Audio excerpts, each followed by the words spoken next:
Abra sua Bíblia lá em 1 Samuel 17:45.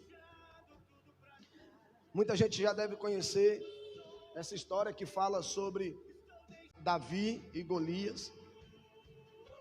Eu sei que você já deve ter escutado várias ministrações, várias pregações, vários textos. Você já deve ter lido desse capítulo.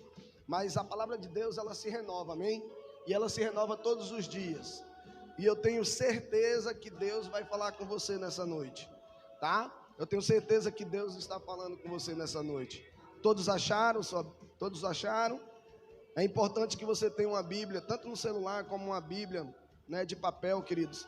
Não vamos perder essa essência de ter nossa Bíblia conosco, né? Eu tenho aqui, eu deixo essa, tenho lá em casa. Então é importante que você tenha a sua Bíblia e traga a sua Bíblia e anote. Eu creio que o anotar faz uma grande diferença, porque eu tenho ministrações em casa guardada de 2005, 2006, 2007, papéis que já estão velhos, mas que são relíquias que mudaram a minha vida. Eu sou meio assim, né? Eu dou muito valor na palavra de Deus. Então, está lá, guardada no meu baú. Quando Deus toca, eu vou lá e busco algumas palavras. Já falei algumas palavras dessas. E foram palavras que mudaram a minha história. Amém? Então, eu creio que não vai ser diferente com você nesse lugar. Olha só, se você quiser anotar aí, o nome da ministração hoje é a arma do posicionamento. Sabe? É você posicionar uma arma diante dos ataques do inimigo. Sabe, esse é o posicionamento que vai fazer como você deslanchar na sua vida espiritual. Muitas pessoas estão presas na vida espiritual porque elas não conseguem se posicionar diante das guerras, das lutas, das batalhas, do impasse. Elas não conseguem se mexer. E aí você pode dizer assim: o senhor talvez esteja certo, talvez esteja errado. A questão é que, se você analisar o povo que era dos soldados mais valentes que vocês e que eu, estava paralisado por causa de um gigante, e era um grande exército, era o exército de Israel. Então, a gente muitas vezes ficamos paralisados diante de uma batalha, não conseguimos nem ir e nem voltar, ficamos no meio, ficamos na média. Então aquele povo, aqueles homens guerreiros, e Saul também, o rei, era um cara guerreiro, só que ele ficou paralisado junto com o seu exército. Vocês estão aqui ainda? Então ele diz assim no 45: tu vens contra mim com espada e com lança e com escudo, e eu porém vou contra ti em nome do Senhor dos exércitos, o Deus de Israel, a quem tens afrontado. Amém? Você está aqui? Então feche seus olhos, vamos orar mais uma vez. Fale comigo assim: Senhor, fale comigo. Aleluia. Amém? Agora Deus vai falar com você. É simples assim, tá? Tem oração que não precisa, não, é só, né? Então vamos lá. Quando imaginamos essa cena, é algo que trememos até de medo. A gente fica apavorado de ver um grande exército paralisado pela voz só de um homem.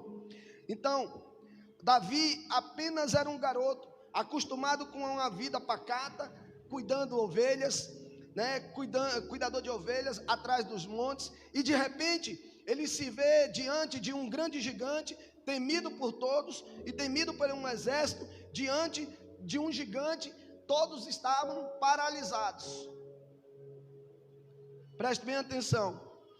Um gigante armado do pé à cabeça, com espada, com escudo e com um exército ainda atrás dele. E Davi naquela hora não olhou para o perigo, não se importou com o tamanho do gigante, não mediu e não comparou as armas do seu adversário. Porque nós temos muitas vezes feito leituras da nossa vida errada. A gente estamos passando por uma batalha e achamos que a batalha é muito maior do que o Deus que nós servimos. E nós valorizamos, nós passamos por isso pela pandemia. Quantos valorizaram o vírus? em vez de entrar em guerra, em vez de ir nos hospitais, mas Deus levantou médicos, enfermeiros, que ali oravam pelas pessoas. A última perca que paralisou o Brasil sobre o Covid foi a perca do Tarcísio Meira. Saíram vários comentários, mas eu não vou pregar sobre isso. Eu estou dizendo que muitas vezes o adversário nos paralisa e até nos deixa com medo. E não é para eu e você ter medo. Você está aqui? Então, esse gigante, ele vem, Davi diz que ele vem com todas as armas, mas eu vou contra você em nome do Senhor. Sabe por que muitos crentes, muitos filhos de Deus, eles não conseguem vencer a batalha? Porque ele vai na força do seu braço, ele não vai na força de Deus. Ele não vai botando Deus na frente. Eu me lembro de uma passagem na Bíblia que dizia que Davi ia lutar contra os filisteus. Davi foi lá, lutou contra os filisteus venceram. Davi venceu os filisteus. Os filisteus se levantaram contra Davi novamente, e Davi chega e pergunta para Deus: Deus, como é que eu vou fazer? E Deus dá a estratégia para ele, diz assim: olha, você vai pela frente, mas eu vou por trás, e nós vamos cercar esses camaradas juntos.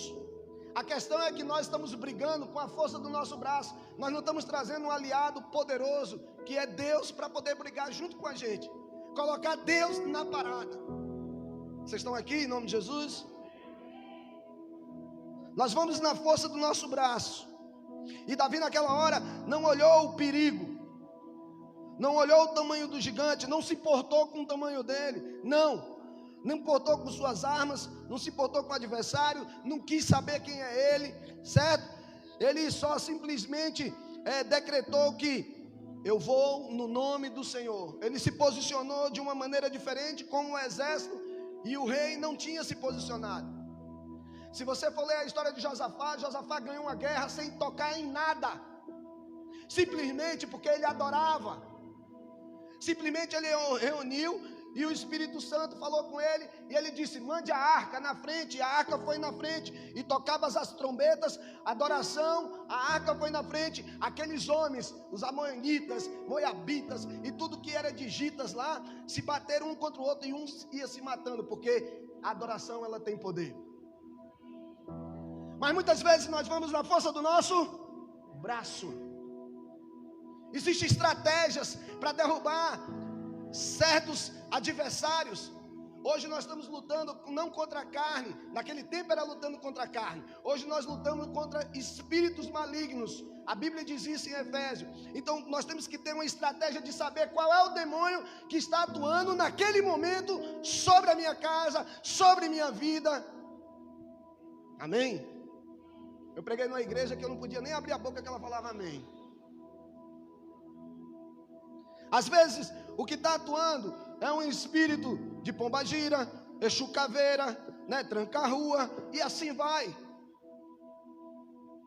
E nós não sabemos identificar qual é o espírito que nós estamos combatendo. Nós precisamos conhecer o nosso adversário. Ele atua de várias formas, e ali ele se posiciona, Davi se posiciona. E a Bíblia diz que as nossas armas, está escrito em 2 Coríntios 10, 4, está escrito que a minha arma e a sua arma não é uma arma qualquer. Colocou aqui já? As armas com quais lutamos não são humanas. Ao contrário, são poderosas em Deus para destruir fortalezas. Amém? Como que o muro de Jericó caiu? Foi com metralhadora? Foi com flecha? Foi eles batendo com martelo? Foi eles fazendo o quê? Eles fazendo o quê? Não estou escutando. Eles fazendo o quê? Eles caíram com um grito. Eles caíram com um grito de guerra.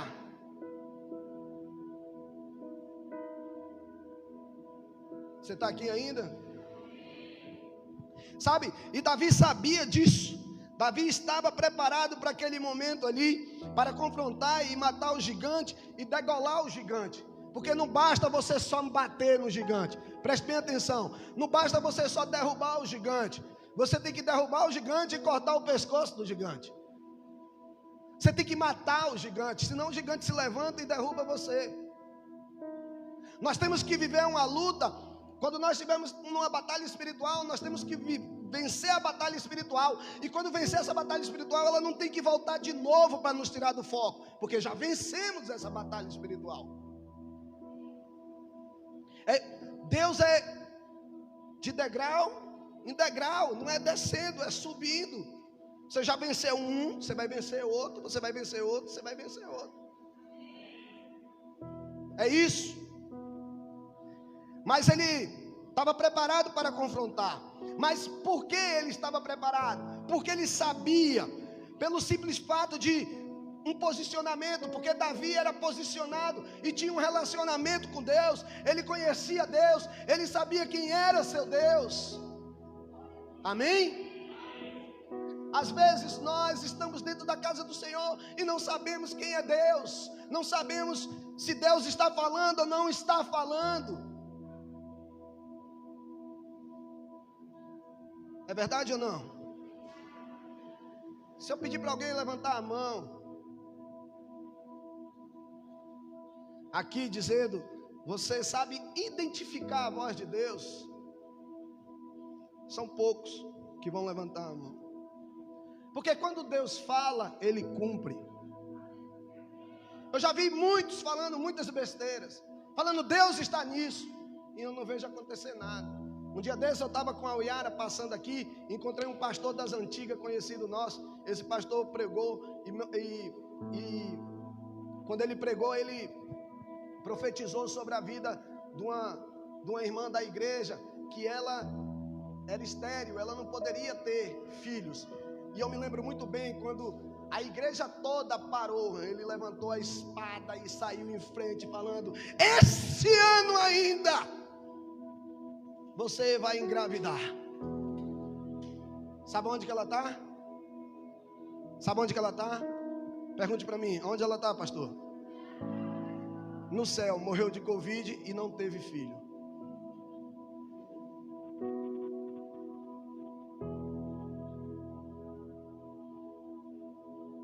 Ela foi minha mentora, ela foi minha professora de academia, de aula.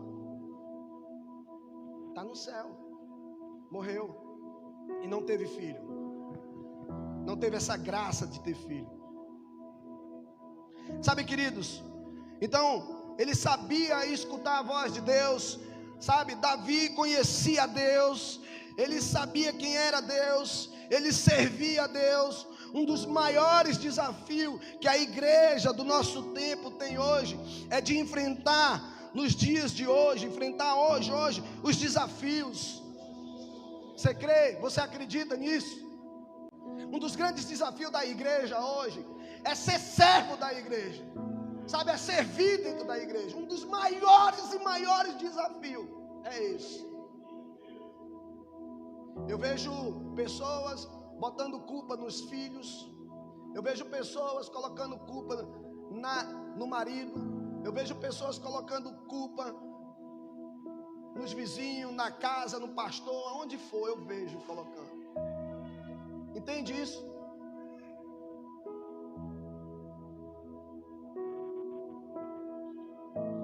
Eu vejo isso. E é um tempo da igreja se empoderar. Nós estamos vivendo um tempo do avivamento, e isso é uma palavra de avivamento e de crescimento para a minha vida e para a sua vida. O Senhor quer derramar sobre nós uma maturidade para a gente entender. Ontem eu estava com a Shirley lá, a irmã Shirley, conversando com ela. Eu digo, olha, a Bíblia me diz que eu me alegrei. Davi falava assim, eu me alegro quando me chamam para ir para a casa do Senhor. Eu me alegro. Há uma alegria de ir para a casa do Senhor, mesmo sabendo que na casa do Senhor tem os feridentos, mesmo sabendo que na casa do Senhor tem irmão que a gente não gosta, sabe, mesmo sabendo disso, porque a Bíblia diz que dentro da casa do Senhor Ele veio para os que são que não são sãos, veio para os doentes, que é uma enfermaria. Então, quando buscamos isso, quando Davi estava buscando isso, ele entendeu o propósito de Deus. Davi conhecia Deus, ele sabia quem era Deus, sabe, ele enfrentou Golias, porque ele sabia que Deus ia estar com ele, sabe. Davi se posicionou verdadeiramente em Cristo Jesus, para poder enfrentar o gigante. Quando buscamos na palavra de Deus, ela nos dá um subsídio para entendermos como o fato devemos se posicionar, como de fato nós devemos estar.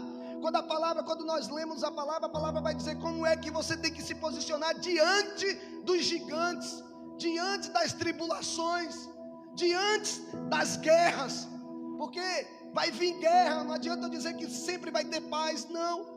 Você só vai ficar com paz no dia que você for morar na eternidade. Então nós precisamos entender o nosso posicionamento, sabe, nós precisamos entender essa relação, essa intimidade com Deus, sabe.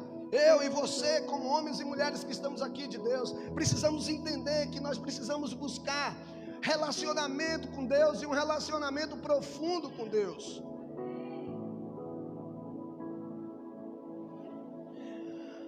Grandes exemplos de servo de Deus, eu vou colocar aqui para você, que souberam se posicionar, que se colocaram posicionado diante das batalhas. Noé foi um, Davi foi outro, Elias foi outro, Ruth foi outra, sabe, Esté foi outra, Débora foi outra. Você está aqui ainda? Satanás não está brincando de matar, destruir ou roubar. Ele não está com essa brincadeira.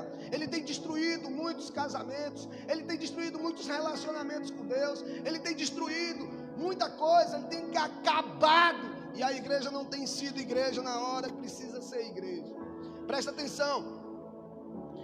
E isso que eu estou colocando de Satanás é a missão dele. E olha, eu vou te falar uma coisa, você pode até se assustar comigo hoje, mas ele está sendo muito bem sucedido naquilo que ele tem planejado. Satanás está sendo muito bem sucedido, tá? Ele arquitetou, fez um projeto e tem destruído casamento, tem destruído sonhos, tem destruído pessoas, tem botado pessoas lá embaixo. Ele tem pisado na cabeça de pessoas assim, de homens e de mulheres de Deus, pisado e segurado, acorrentados. Ele tem tido êxito nisso. Esta é a missão dele, ele veio para isso. Ele veio para roubar, matar e destruir. E ele tem conseguido, queridos. Presta atenção. Ele tem conseguido fazer pessoas se suicidar. Ele tem conseguido fazer pessoas falir. Ele tem conseguido roubar a unção de muitos. Ele tem derrubado pastores, ministros, evangelistas. Ele tem acabado com a igreja. Por quê? Porque tem crente fraco, crente que não quer orar, crente que não quer ter relacionamento com Deus, crente que não quer ter tempo sozinho com Deus, como ele chama. Deus chama para ir para Mateus 6,6. Mateus 6,6 é onde que eu e você nunca deve sair, é onde que eu e você sempre temos que estar. Mateus 6,6. E a pergunta minha para você nessa noite: e você está fazendo a sua missão? A sua missão está sendo bem sucedida como filho de Deus? Porque Satanás, ele tem conseguido executar com muita excelência. Preste atenção no que eu estou falando. Satanás, as coisas dele é bem feita. Olha, o reino de Satanás é organizado. Há uma hierarquia no reino de Satanás. É muito bem desenhado o que ele quer. Entende? Para alguns irmãos que não têm tempo com Deus, qualquer demônio derruba ele. Para uns que ora, tem que ser um maior. Estava conversando com o Giovanni, na oração de Daniel, qual foi o demônio que se levantou? Para você ver que tem uma hierarquia dentro do reino de Satanás. Qual foi? Qual foi? Vocês não lêem Bíblia não, né? O príncipe da Pérsia.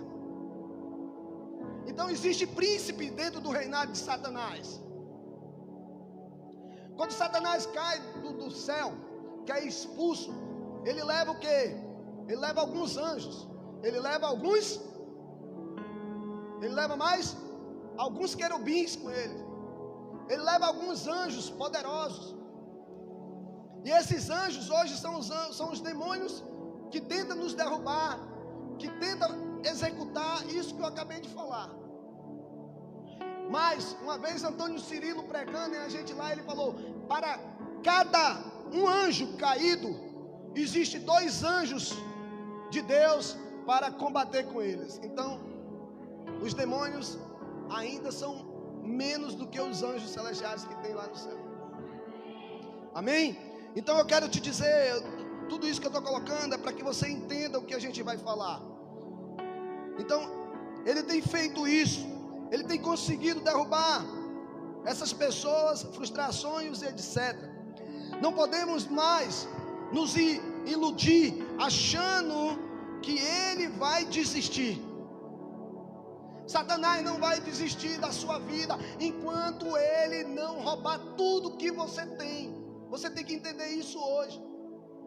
É uma briga espiritual, e é você que tem que saber se você está preparado ou não para entrar nessa batalha.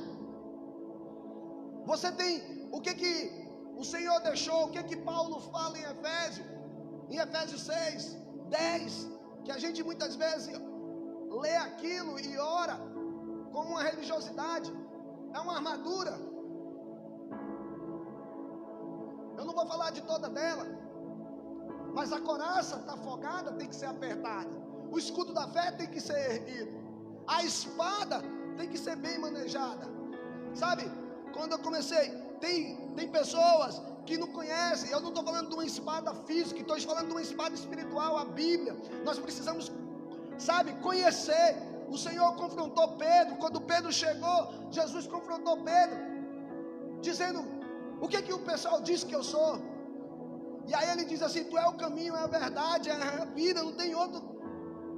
Aí ele disse: amém, queridão, porque não foi nem carne que te revelaste, foi o próprio Espírito que te revelou isso.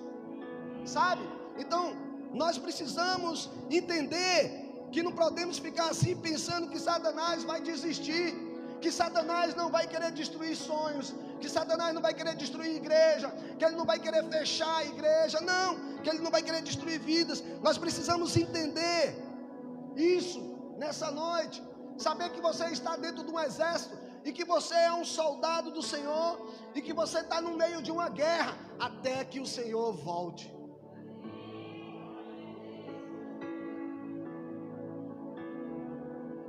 Nós não podemos desistir, nenhum momento. Como filhos de Deus, como cristão, precisamos fazer o seguinte. Eu quero trazer alguns pontos para vocês aqui. O primeiro ponto: precisamos assumir a nossa posição diante do mundo espiritual. A primeira posição que eu e você precisamos é voltar para o lugar secreto. Mateus 6,6. É voltar a ter intimidade com Deus, é voltar a viver o sobrenatural de Deus, sabe? É você ser conduzido por Deus. Davi não venceu aquele gigante na luta física ou presencial, ele venceu em uma luta espiritual. Ele disse: eu não vou contra ti com escudo nem espada, mas eu vou com Deus. Eu vou no nome do Senhor contra ti. Sabe? Ele não foi só brigar, ele foi direcionado. Quando ele foi para o campo de batalha, o Espírito Santo já foi falando para ele qual era a arma que ele tinha que usar. Você está entendendo aqui? Pessoas tentaram colocar uma armadura nele que não dava em Davi, para que Davi guerreasse. Ele falou assim: essa armadura, essa unção vai me atrapalhar. Eu vou como eu sou, eu vou na minha unção. Só que ninguém acreditava que ele era um homem que orava, que buscava atrás dos montes. Ninguém acreditava no relacionamento que ele tinha, porque ele era simplesmente um garoto. Ninguém acreditava no que ele ia fazer. Ninguém apostava que ele conseguiria derrubar aquele gigante. Ninguém, nem seus próprios irmãos botou fé nele.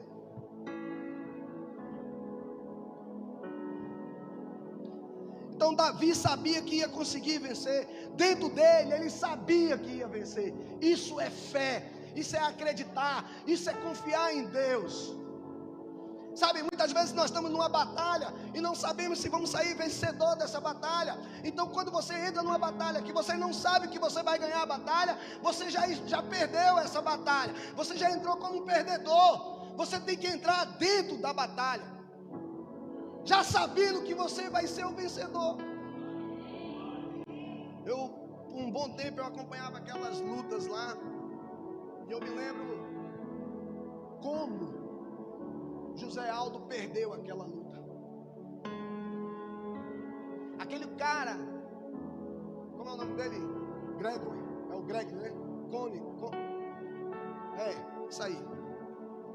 Aquele cara trabalhou na mente do José Aldo o tempo todo. Sabe, eu faço uma leitura como Satanás faz o tempo todo, batendo na mente dele, entrando na mente dele. Ele entrou na mente. Aquele cara sabia que ele ia ganhar do José Aldo. Impressionante. Se você repetir essa luta, você vai ver que essa luta, José Aldo já entrou com a cabeça baixa. Sempre entrou assim. Ficou muito pensativo. Dava para ver que ele estava desequilibrado emocionalmente naquela luta. Você está entendendo? Eu vejo pessoas que estão fracas espiritualmente entrando em lutas. Não, querido, presta atenção, você tem que ler a Bíblia. Josafá estava no meio de uma grande batalha. Ele estava acomodado, estava sentado, tinha paz. Mas veio um mensageiro que disse: Josafá, se prepara, porque estão te cercando, cara, e vão te pegar você aí. Ele se levanta de uma maneira sobrenatural, convoca o povo e começa a jejuar e orar. Vocês estão aqui? Começa a entrar no reino do Espírito, sabe? Ele começa a entrar no reino do Espírito de uma forma diferente. Ele começa a buscar de uma forma diferente, não com as armas humanas. Não, ele começa a buscar e ele começa a ser conduzido por Deus. E Deus fala: não faça nada agora. A única coisa que você faz é levar a arca na frente, deixa a arca aí. E como eu falei no começo do culto, ele não precisou atacar aqueles inimigos. Os inimigos foi matando uns aos outros. Sabe, nós precisamos entender, começar a compreender a luta que nós estamos passando. Sabe, deixa eu te falar, o exército estava lutando. O exército de Israel, estava todo mundo junto, porque o exército de Israel era grande. Eu vou te dar um exemplo como fosse o Brasil. É como se o Brasil entrasse numa guerra e chamasse todos os exércitos de todos os estados, Bahia, Piauí, Maranhão, e sai chamando, Santa Catarina, tudo. Aquilo se tornou um grande exército. E eles estavam ali lutando por uma causa só. Você está aqui? A questão nossa é que a igreja hoje, ela é individualista. Cada um luta a sua luta. Não existe uma unidade para lutar. Entende? Não existe um irmão que chegue para o outro e diga: querido, vamos orar junto, vamos orar por uma causa. Não, cada um está lutando a sua própria luta. Cada um está fazendo aquilo que está dando na cabeça, não por direção do Senhor. Eu acho que é por aqui que eu devo ir, e sai indo. Então lá no 17:45, ele fala que vai lutar com ele, mas vai no nome do Senhor, no nome do Senhor dos exércitos. Mas querido, Davi não sabia que sozinho, ele sabia que sozinho ele não vencia o gigante Golias. Ele precisava da ajuda de Deus, ele precisava da ajuda do Senhor. E o que isso nos ensina hoje? Isso nos ensina que intimidade com Deus no secreto vai nos dar vitórias grandes. Sabe, nós só vamos conseguir ter intimidade com Deus e relacionamento no secreto. Eu vou trazer outro cara aqui para você entender. Deus chamou Moisés e disse: Moisés, eu quero destruir essa raça, porque essa raça aí se contaminou e não serve, e de você eu quero fazer outra. Moisés disse: Senhor, o que é que vão dizer que tu tirou e tal? E ele disse assim, Deus fala para Moisés ainda: olha, eu não vou com vocês. Aí Moisés disse, igual um menino birrado: se o Senhor não for comigo, eu não saio desse lugar. Presta atenção, Moisés já tinha errado no capítulo 31 de Êxodo, que ele tinha quebrado as placas. E aí ele vai falando com Deus que se Deus não falasse com ele, se Deus não fosse com ele, ele não iria. Aí ele faz o que? Ele diz: Senhor, me mostra a tua glória, eu quero ver a tua glória. Sabe o que Deus fez? Deus chegou para ele e disse assim: então suba para cá. Colocou ele numa fresta, porque Deus é assim, Deus é Pai.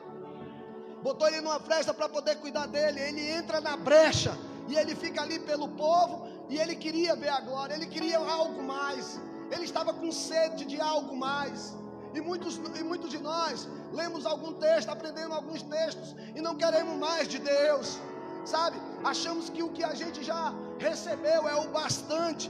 Não, nessa noite nós precisamos sair daqui querendo algo mais de Deus, sabe? Querendo ir para o lugar secreto. Aqueles homens, eles ganhavam a guerra porque eles tinham o lugar secreto deles. Eles se retiravam. Olha, lá em Êxodo, se você ler nesse capítulo, o pessoal ficava assim olhando quando Moisés saía e se retirava para ir para o secreto lá na tenda. E aquele pessoal ficava observando quando a nuvem chegava de glória. Quando a nuvem chegava, eles sabiam que Deus estava falando com Moisés. Amém? A irmã de Moisés se levanta contra ele. E quando ela se levanta contra ele, Miriam, se levantou ela e Arão com inveja. E Deus fala para ela: com ele eu falo face a face. E quando ela sai da presença de Deus, ela sai leprosa. Miriam fica 7 dias leprosa.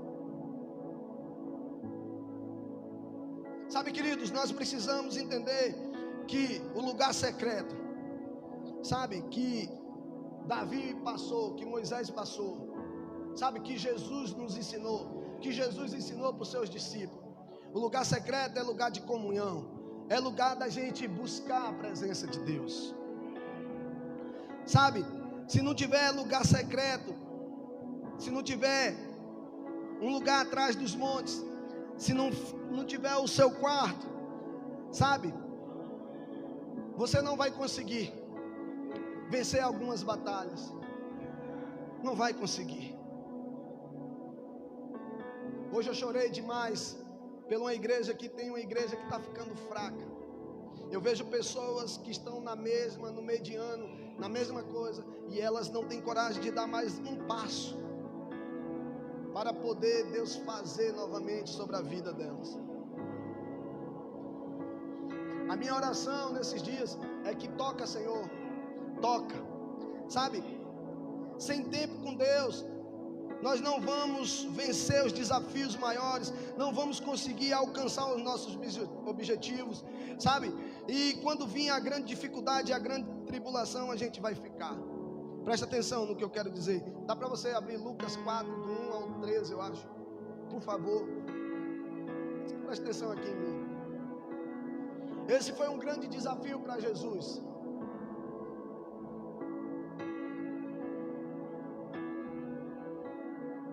Vou esperar você abrir sua Bíblia.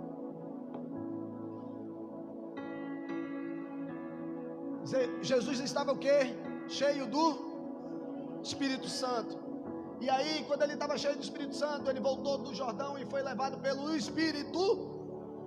Muitos estudiosos dizem que foi depois do batismo. Versículo 2. Onde durante 40 dias foi tentado, não vou botar nem as noites, 40 dias, 40 noites, foi tentado pelo diabo. Não comeu nada durante esses dias, ao fim deles teve fome. O diabo lhe disse: se és filho de Deus,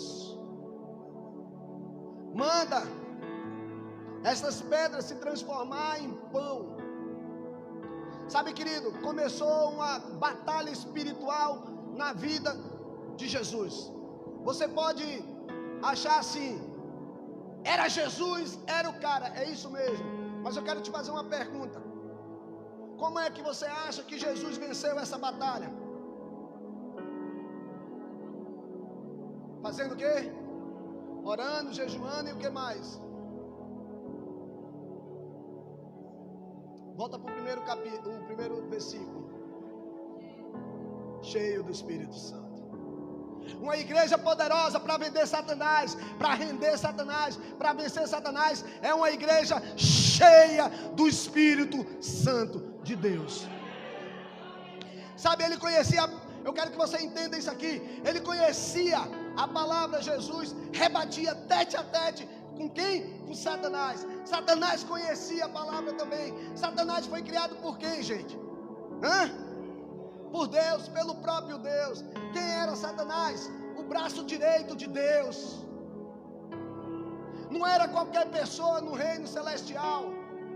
Lucifer era poderosíssimo. Todos os outros anjos se rendiam a ele, porque ele era poderoso. Ele só não batia de frente com Miguel. Você está entendendo o que eu quero te dizer? Olha a luta que Jesus entrou dentro de um deserto, com fome, lutando, sabe, para poder não ser atentado. Ele chega aí e diz para que o Senhor olhasse todos os reinos, se apenas tu me adorar. Olha o poder que foi dado para esse ser celestial. Você está aqui em nome de Jesus? Espero que você esteja mesmo, senão você vai perder uma bênção e vai perder, sabe o que? A estratégia como lutar com Satanás. Satanás é um ser poderosíssimo, que muita gente fica brincando com ele, e ele não é de brincadeira, ele dá e cobra. Ele dá e cobra. Eu posso te dizer isso. Quando eu morava lá em Porto Velho, eu estava cansado e disse: eu quero uma vida de milionário. Preste bem atenção. Eu quero uma vida de milionário, chapado. Eu cheguei e entrei dentro do banheiro e disse assim: Satanás, se você é Satanás mesmo, eu te desafio a mudar minha vida hoje. Foi assim que eu falei para Satanás. Poucos minutos, apareceu uma festa, e a Uyara não queria ir. Eu digo: vamos. E eu fui para essa festa com ela, e ela nessa festa sentada na mesa, e eu bebendo. Eu não era crente, eu bebendo, e ela sentada naquela mesa incomodada. Daqui a pouco veio um cara, chegou e tirou do bolso dele um bolo de dinheiro assim, e disse: tá aqui, você não pediu? Tá aqui. Naquela mesma hora eu disse assim: se afasta de mim, Satanás. Eu estava desviado nessa época. Satanás não está de brincadeira com ninguém. Com ninguém. Nem com jovem, nem com ancião, nem com pastor, com ninguém. Com ninguém. Sabe? Ele está aqui querendo destruir. Então temos que saber que somos em Cristo. Que eu e você, quem nós somos em Cristo, para usar os direitos e o privilégio, sabe, para ter a autoridade e para conquistar, entendeu? Territórios. Nós precisamos saber quem nós somos. Para um exército avançar, eles tinham que passar por Golias. Para o povo de Israel avançar, ele tinha que passar pelo grande exército dos fariseus, sabe? Eles ficaram paralisados por um bom tempo. Para ser mais exato, nesse bom tempo, eu vou te dizer quanto tempo foi. 40 dias de acampamento o exército ficou. 40 dias Satanás ficou ali, paralisando todo aquele exército. E Davi sabia o segredo de estar no templo sozinho com Deus. Ele sabia que o segredo estava ali, que o segredo estava atrás dos montes. Presta atenção, eu botei esses dias isso aqui no grupo. Intimidade é um resultado de um relacionamento mais profundo com Deus. Eu vou te dizer, eu já entrei mais profundo do que eu já fui. O meu processo de libertação foi 7 dias vomitando. Saía de dentro de mim coisas verdes, estragadas. Eu era crente. Tem pessoas que dizem que crente não se demonia. Eu vou te dizer, eu era crente e estava demoniado. Eu estava com um processo de libertação com vários homens de Deus. E esses homens falavam, na minha boca vinha sangue. A minha sede era de matar pessoas. E o meu processo foi 21 dias trancado, isolado, numa chácara. E ali, quando falaram, Luciano, chegou a sua vez, eu vomitei em todo mundo que estava na frente. E todo mundo se retirou, todo mundo chorava, tinha pena de mim, porque Satanás me batia demais naquele lugar. E foi um processo de libertação muito, mas muito forte. O pastor que eu quero trazer para cá, o pai dele tentou matar ele. Já eu tentei matar minha mãe. Muito sábio. Eu ainda puxei a faca para abrir ela no meio. Foi que me seguraram. Eu sei de onde que eu vim. Eu sei o que Satanás faz. Por frustração, queridos.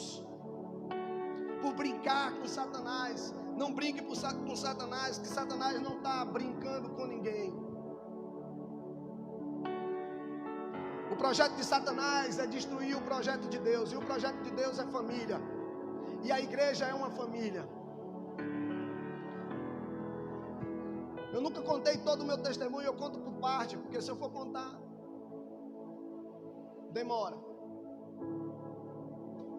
E naquele processo, tal, ele diz, Luciano, qual é o... Diz, tenta se lembrar, porque Satanás, não existe maldição sobre a nossa vida que não tenha respaldo. Ele precisa ter legalidade para que a maldição esteja.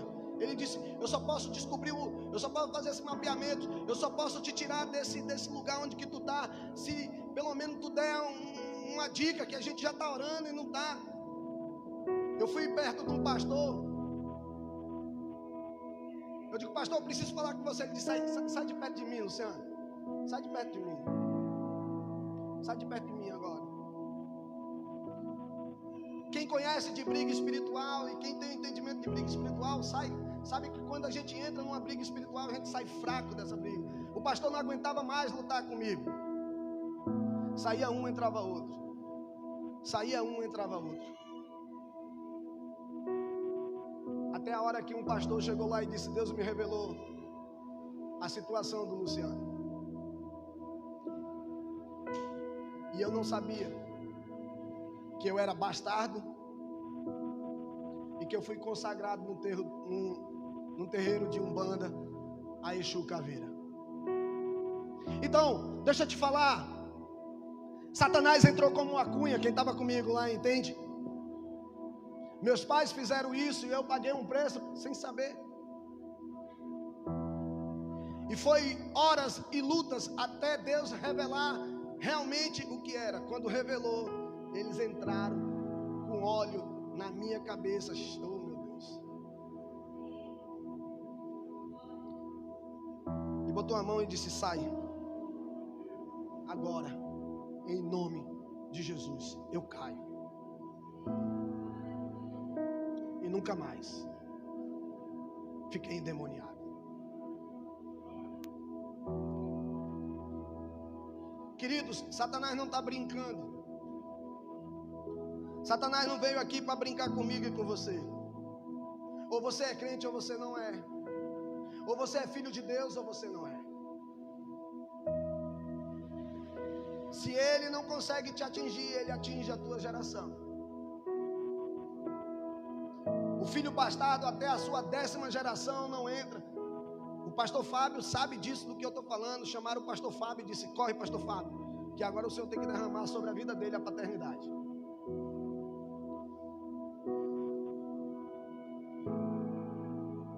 E eu me lembro quando o pastor Fábio entrou lá e disse, eu todo melado de óleo, todo lambuzado. Ele me abraçou e disse, você é meu filho amado. Aquilo caiu sobre a minha vida. E foi pela primeira vez eu senti realmente o amor de Deus sobre a minha vida. Então, queridos, nós precisamos entender que a intimidade é um resultado profundo com Deus.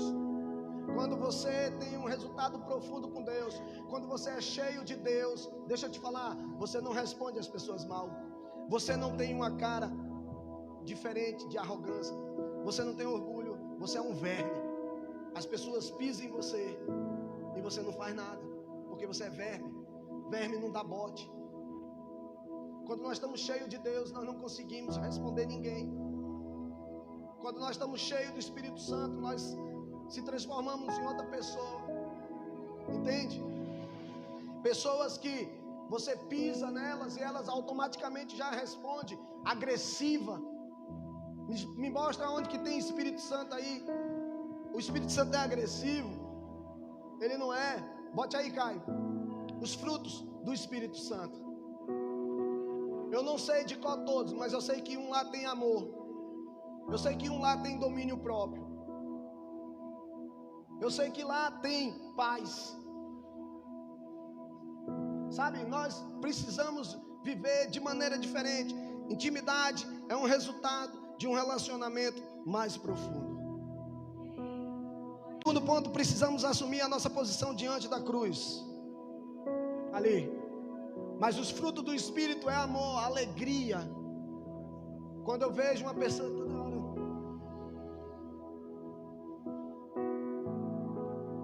não tem Espírito. O Espírito é alegria, é amor, não é não? É paz, é paciência, é bondade, generosidade, longanimidade, e vai tudo de nada. O Espírito é assim. Então nós precisamos se posicionar nesse nível de avivamento e entender que a intimidade é um resultado de um relacionamento mais profundo com Deus. Reconhecer que Jesus morreu na cruz por mim e por você, morreu no meu lugar, morreu no seu lugar, sabe? Fomos resgatados da treva para a sua maravilhosa luz, e Ele nos tirou de um lugar horrível. Faça uma reflexão e veja da onde você saiu, veja da onde que Deus te tirou. Sabe, querido, uma das coisas que gerou sobre a minha vida intimidade foi que eu entendi quem eu sou. Sabe? Então, Jesus vem, Deus vem e dá o seu único filho, Jesus. Então é como se tivesse sido crucificado junto com Ele, quando Ele ressuscitou, e eu ressuscitei junto com Ele. O salmista Davi diz lá no Salmo 42, diz: Ele me tirou de um poço de destruição. Sabe, quando Ele pega o teu pecado e lança no mar do esquecimento, mas muitas vezes nós vamos buscar aquele pecado que Ele já tirou de dentro de nós.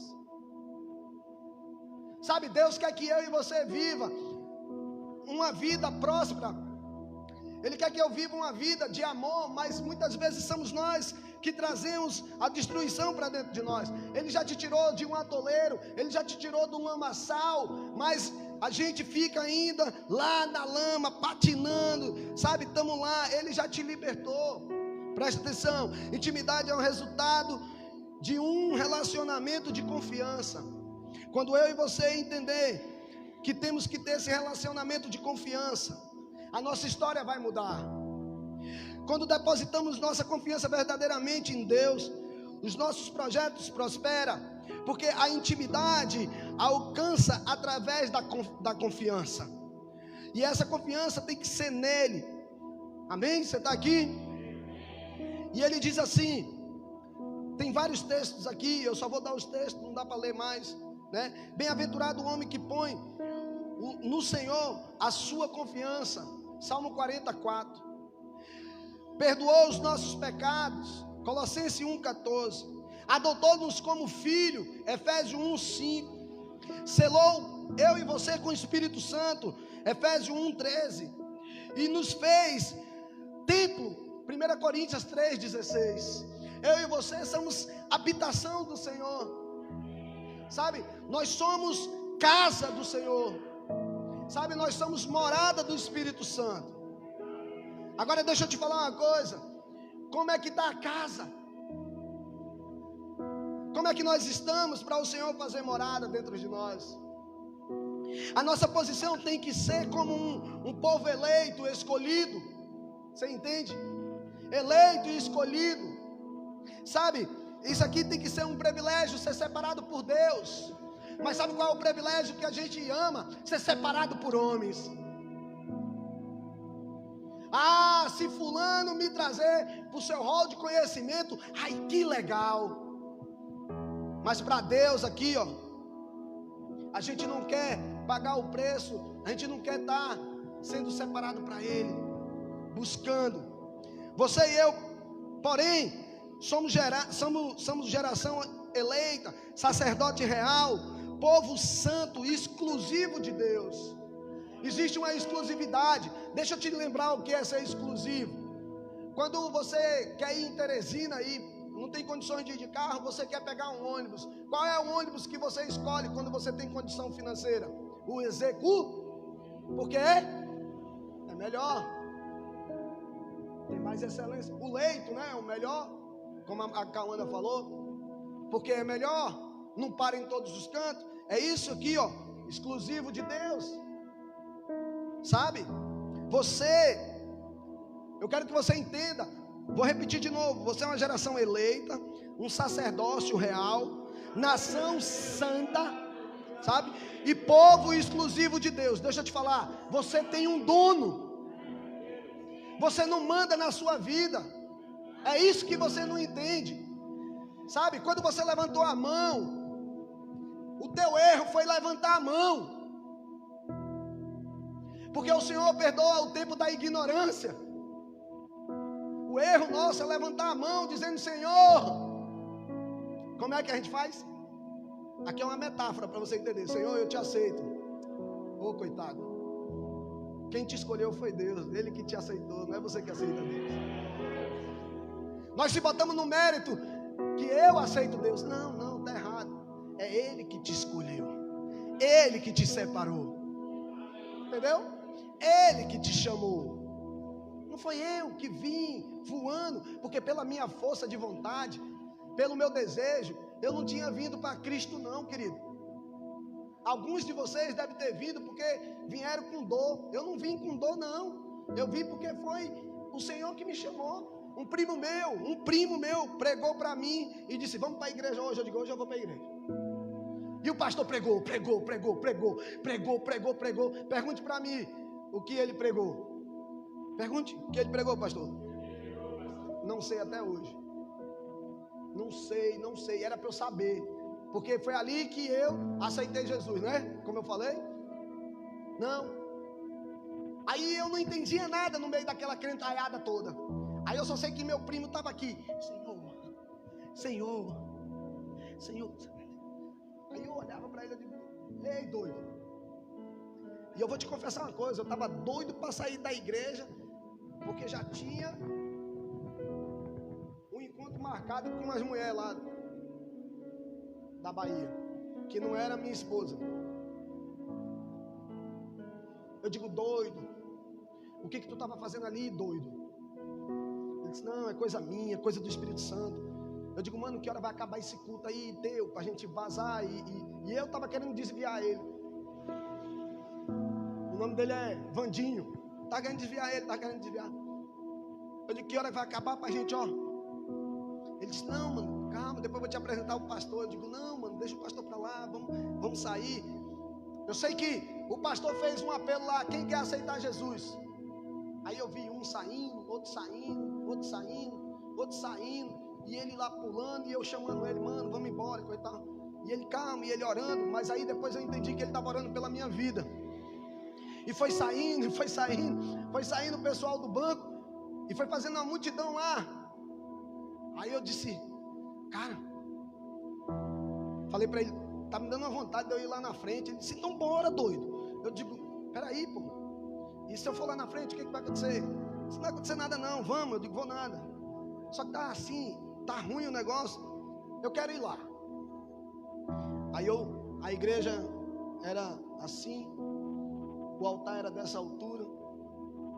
Até hoje, quando eu vou na Bahia, eu vou nessa igreja. Foi onde que eu nasci. Aí eu desci. Quando eu cheguei na metade da rampa, eu já comecei a chorar. Eu já comecei a chorar. Aí cheguei lá, ninguém tocou em mim e tal. Recebi o que tinha que receber lá. Pergunte para mim, o que o senhor fez? Nada. E depois que acabou tudo, pergunte para mim. Eu fui lá com as negras beber cerveja.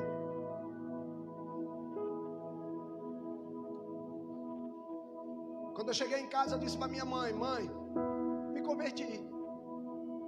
Ela disse assim? Foi, carorou lá, disse que agora eu sou crente, Aí disse: eu sabia que você era a ovelha negra da família. Então imagine o que os nossos, eu sei que o tempo já está aqui, o que as nossas autoridades, ela derrama sobre a nossa vida. Eu, um cara que raparigava, que bebia, prostituto, que fazia mal para minha família, quando eu vou para a igreja pensando que eu estava certo, que chego dizendo fiz tudo certo, aí minha mãe chega dizendo que eu fiz tudo errado. Aí pronto, queridos, ninguém me cuidou, ninguém me visitou, ninguém telefonou.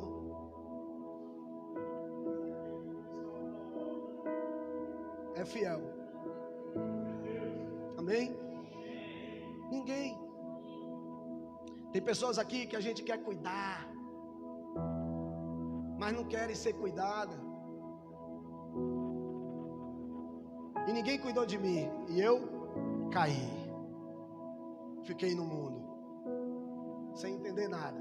Mas aquele que era fiel para começar a boa obra e terminá-la, de cumprir o que ele tinha começado, ele me tirou da Bahia e me levou para Porto Velho.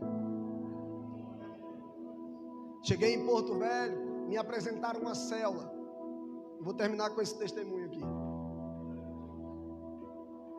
Me apresentaram uma reunião como aquela, que ninguém dá valor. Vai quando quer.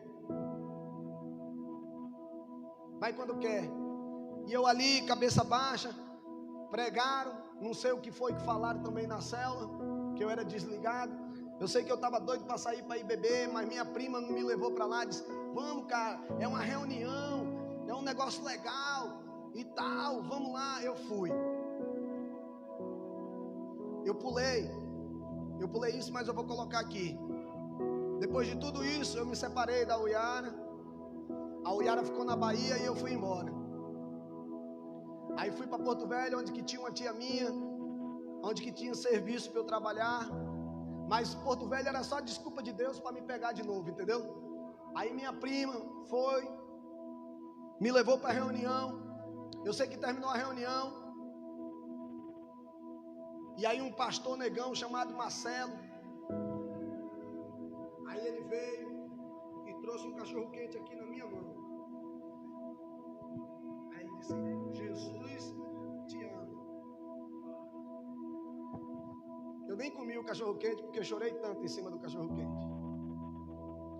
Ativou tudo de novo. Mas pergunte para você, pergunte, quer dizer para mim, quando o senhor saiu de lá, o que o senhor fez? Chamei um amigo meu para ir beber cerveja. 2005, eu estava desviado e falei uma palavra desse jeito: Senhor, tire tudo de mim, minha família, filho, mas não tire a cerveja de mim. Eu não sei viver sem a cerveja. Uma palavra de maldição, sem entendimento, sem nada. Kézia tinha uns 2 anos de idade. Caio era um pouco mais velho. Casamento e relacionamento todo acabado já, todo destruído. E eu bebendo, e eu bebendo, e eu bebendo. Até um dia que eu não aguentei mais. Demorou isso, porque eu não posso contar em detalhes.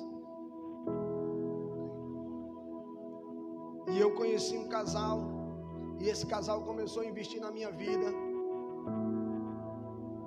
na célula. Me levaram para essa célula de novo.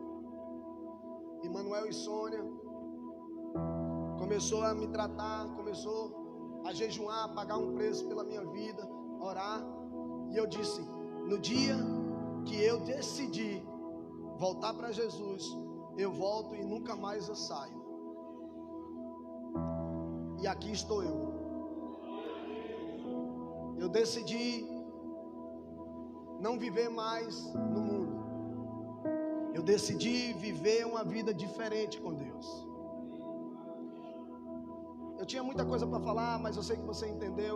Deus me direcionou para falar do meu testemunho. Deixa eu falar uma coisa para você. Todos nós temos nossas batalhas. Todos nós temos nossas guerras. Todos nós temos nossas dificuldades. Mas Deus continua sendo o mesmo ontem, hoje e amanhã. A decisão para a gente viver melhor nesse mundo, que esse mundo está se acabando, é uma decisão de voltar para Jesus, de realmente conhecer Jesus, sabe, ter uma vida ativa com Ele. Eu sou apaixonado por Jesus. Eu sei de onde que Jesus me tirou. Eu amo vidas porque me amaram primeiro. É por isso que eu amo, não porque eu sou bom. Eu não sou bom. Eu luto por vidas porque me ensinaram a lutar por vidas. Sabe, o meu propósito é levar o maior número de pessoas para o céu. O meu propósito é ganhar pessoas, é ganhar o ser humano.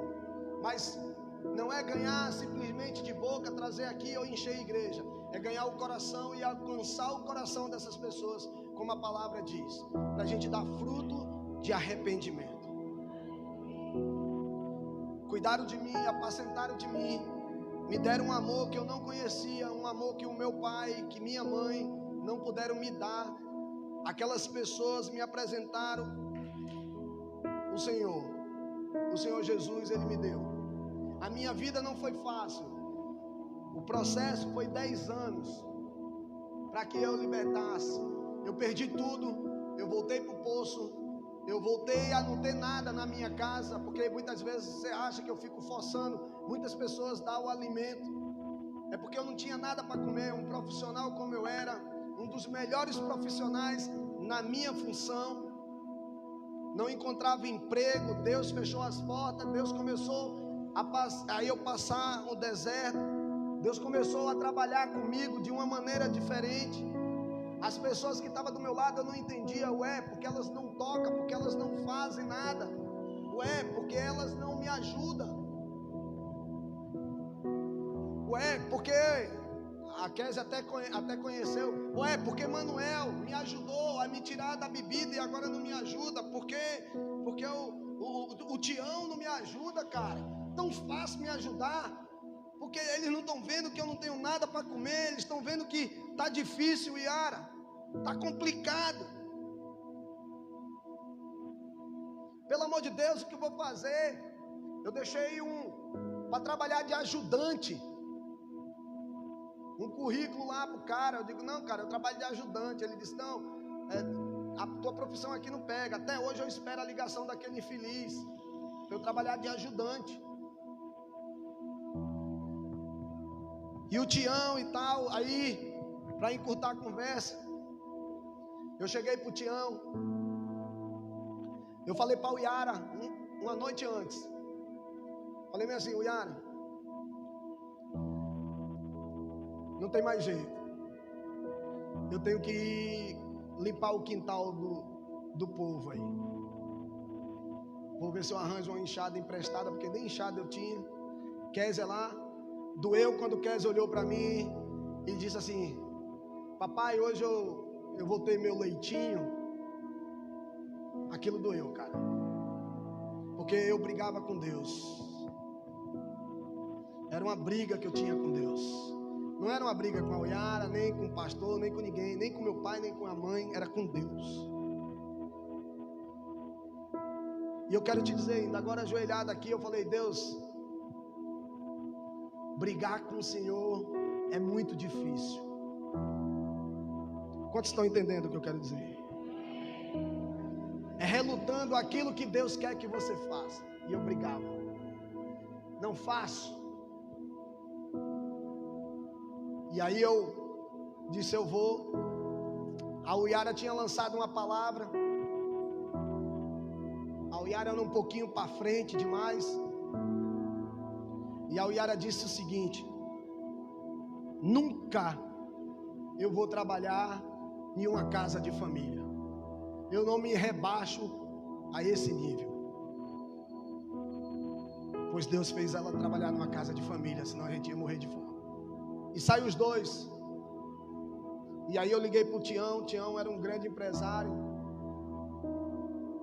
Eu não estava na Igreja das Nações nesse tempo. A gente era da Igreja da Paz. Eu liguei para o Tião e disse: Tião, eu aceito aquele serviço que você prometeu. Ele disse: me espera aí na tua casa que eu te pego já já. Aí eu fiquei esperando. Você vai esperar um pouco também. No tempo que eu não tinha comida, eu não me perdi não, o Tião está aqui. No tempo que eu não tinha comida, o pessoal chegava na minha porta da minha casa dizendo assim: olha, eu escutei uma voz dizendo para eu trazer feijão para você.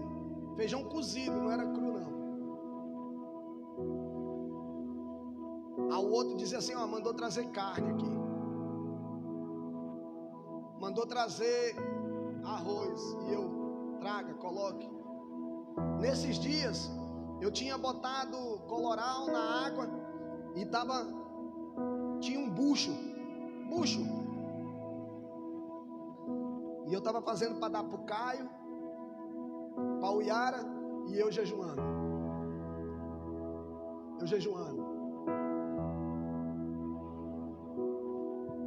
E a minha briga com Deus era porque eu orava, eu jejuava, né?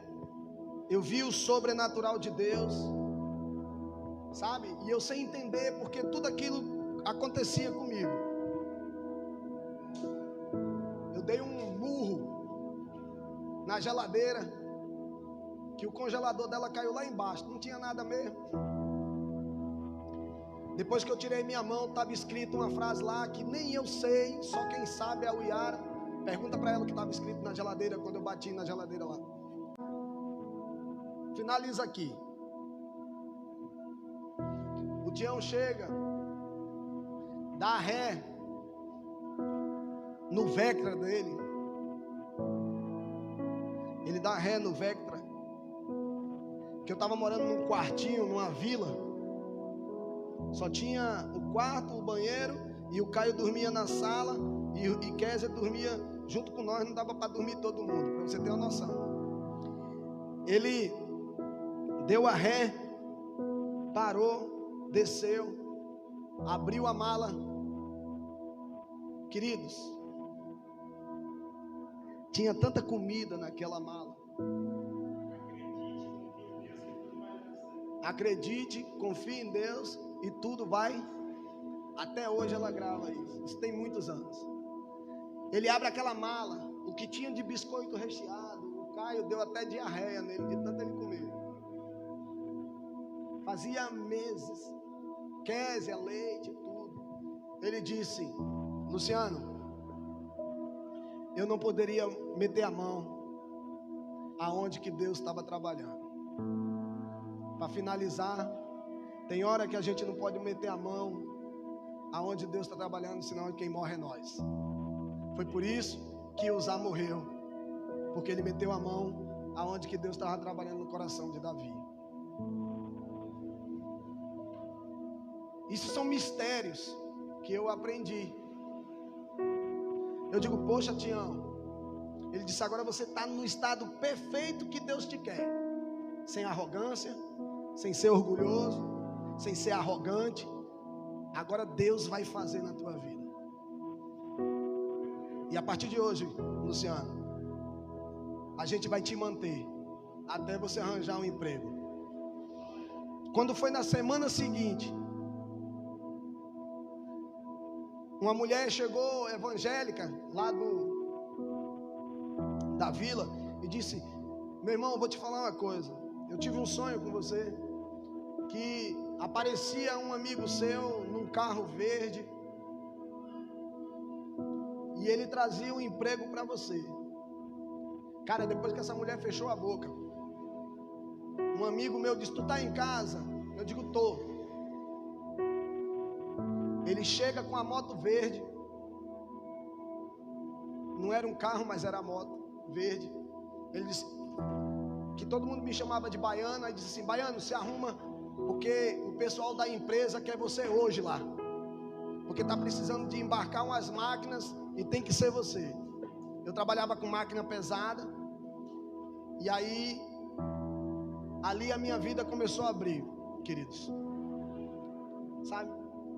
O que eu quero trazer para você com tudo isso hoje: quando nós se posicionamos da maneira correta e da maneira que Deus quer, Ele vai abrir as comportas do céu e Ele vai derramar o favor dele.